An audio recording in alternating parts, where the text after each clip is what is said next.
The world doesn't usually end with a bang. It ends quietly. One winter that lasts too long. One harvest that fails. One decision made too late. And yet, scattered across history, entire villages survived collapse because they made one choice early. Stick around if you want more forgotten survival truths like this, because this channel is basically a time machine for people who plan ahead. This isn't a story about weapons, it's not about walls, and it's definitely not about luck. It's about a single survival decision that quietly separated the villages that vanished from the ones that endured. The lie that survival is about fighting. Modern survival culture loves the lone hero, the armed homestead, the last man standing. History tells a different story. When real collapses hit, crop failures, trade breakdowns, brutal winters, violence didn't save communities. In fact, villages that leaned too hard into force often collapsed faster. Fighting burned calories. It destroyed trust. It shattered cooperation. The villages that survived understood something simple and, well, uncomfortable. You can't outfight starvation. You can't intimidate winter. And you can't guard food that doesn't exist. So they made a decision most people today would probably resist. The decision that changed everything. They centralized survival. Instead of every household hoarding food, tools and animals behind closed doors, these villages pooled critical resources under shared control. Grain went into communal storage. Tools were shared, not duplicated. Labour was organised, not improvised. This wasn't charity, it was strategy. By choosing cooperation over isolation, they transformed chaos into systems. And, systems beat panic every time.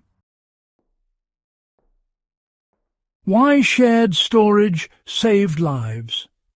Food storage was, honestly, the beating heart of village survival. In villages that collapsed, families guarded small private stores. And, when one ran out, desperation followed. Theft, violence, retaliation, collapse. But in villages that survived, surplus grain was stored together, measured, rationed, protected by social rules instead of fear. Archaeological evidence shows these communal stores often held enough food to last 30 to 50% longer than scattered household stockpiles. Why? Because waste dropped. Because pests were managed collectively. Because rationing started early, not when it was too late. The decision wasn't share everything. It was control consumption together. That difference saved lives. Here's a hard truth most people miss. The villages that survived didn't wait for hunger to start. The moment harvests looked weak, rationing began. Not later, not after panic, immediately. Shorter meals, simpler diets, no exceptions. This early discomfort actually prevented late-stage starvation. History shows that villages which delayed rationing lost up to 40% more people during prolonged shortages than those that tightened their belts early.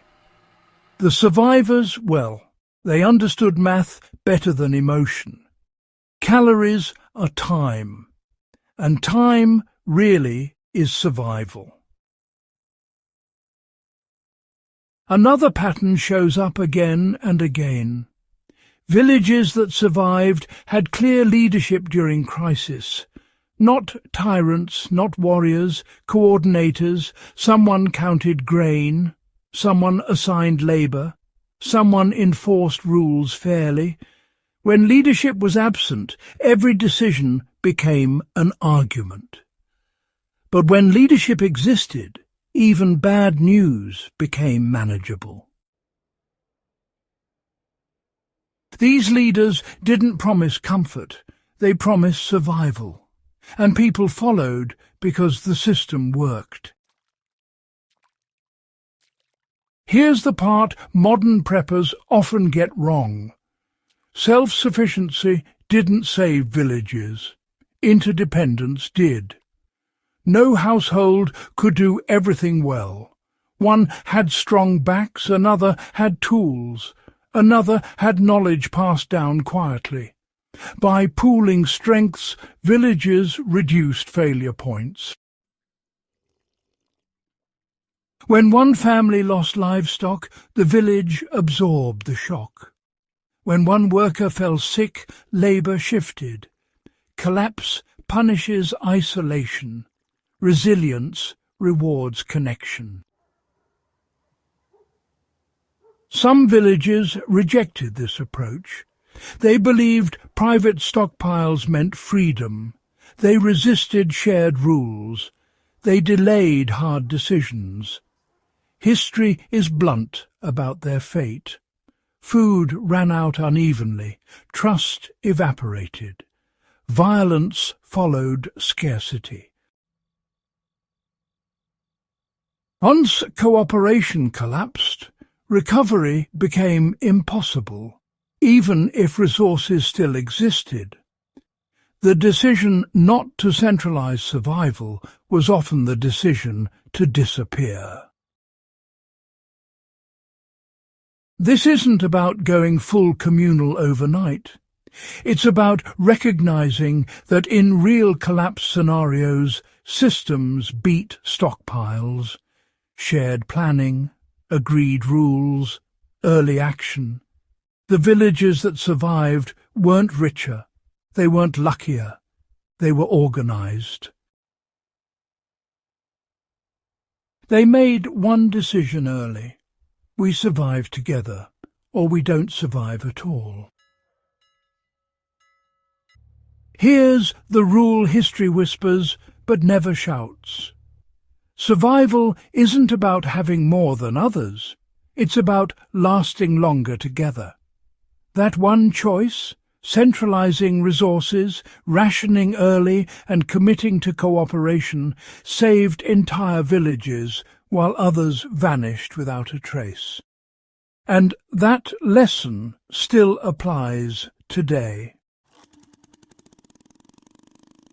If this kind of forgotten survival wisdom fires something up in you, make sure you're subscribed to Prepper's Survival Blueprint and pass this episode to someone who still thinks survival is a solo game.